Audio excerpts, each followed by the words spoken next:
let what you see disturb you. Ilk Muhavaz stares at Kosim Hall and says, "Please, follow me." As you enter the room, you are struck by the sodden air and the putrid smell of decay.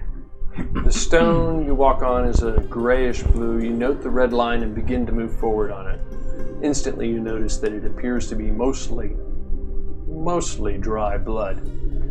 Ahead of you in the room, you hear a high-pitched yet guttural cackle. The laughter changes to gargled gagging and then stops. On one side of the throne, you see a mid-size red dragon stoically and intently watching you.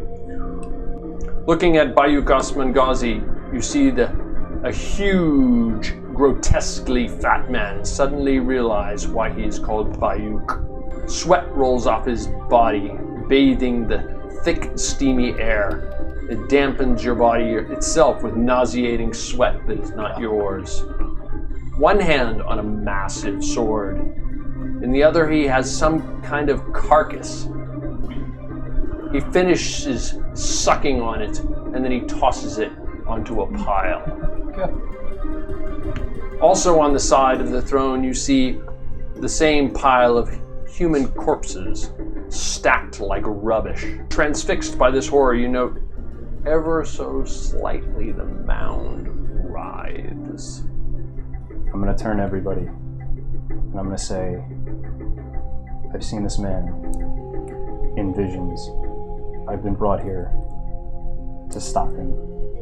I don't think he can leave this room alive. Brother, he will not leave this room alive. Do you fully understand what it is that you're suggesting right now? There's no time to discuss this. I'm going to put my hands up and I'm going to say, this is my purpose, and I'm going to start walking up.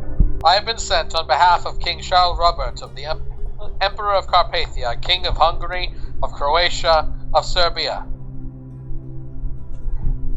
Forces under the command of your officers were found assaulting holdings within the borders of the Empire. I have been sent by the court of His Majesty King Charles Robert with the request that we be given an explanation for these events. Yes.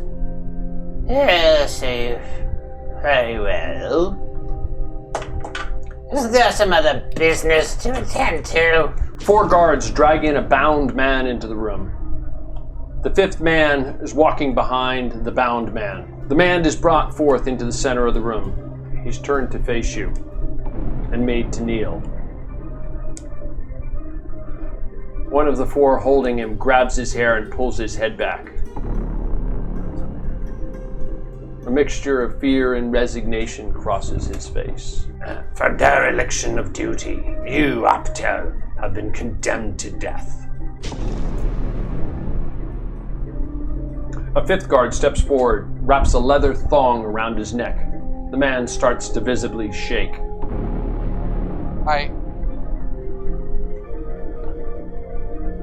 Buyuk Bey, what is the meaning of this?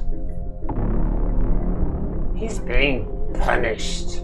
He puts a wooden stick from his belt and attaches it to the thong at the back of Aptel's neck. The guard then starts to twist the stick round. Slowly it starts to constrict. The man's mouth goes wide, but no sound escapes. His body starts to flail about, but the other 4 men hold him tight. Then suddenly he breaks free from their grasp for a moment. The sound of air being inhaled into his body is incredibly loud. The 5 men frantically grab hold of him, lifting him back up. Osman Ghazi. Oh, get it over with. Do something. With Aptel held again, this time clearly tighter. A 5th quickly increases the pace of his turns. Deprived of oxygen, Aptel's eyes and the veins above the thong and on his face start to bulge. Stop. And I'm going to step up. Forward. Over the line. I'm going to step up with him. I'm going to yell, Enough of your show and your games. And I'm gonna cast a 4th level guiding bolt at the bay. This is it. Oh no, we're all gonna die.